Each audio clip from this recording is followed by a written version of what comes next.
Hey, Century Modernaires, it is Christmas Eve here and just had a little bit of work on the property.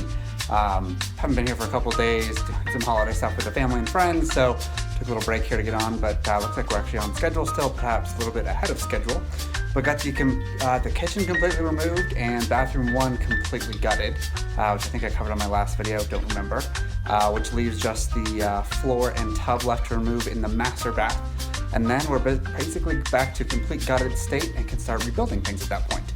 So pretty excited for it. Nothing super special that I found in here. There was a 1960s paper used as insulation around the old ducting vent for the dryer, which was fun to see. Nothing too exciting in there. Couldn't find any Cliff May stuff, unfortunately, on it. But always fun to see the old ads in there. I love some of the wording on there. Just very nostalgic seeming and very floofy in their wording choice. Anyway, you can kind of see that vacant space behind me. That's obviously where the kitchen was, and that's the subfloor that's under there that we start rebuilding the tile back onto. So anyway, stick with me and I'll be back in touch with you all very soon. Alrighty, bye-bye.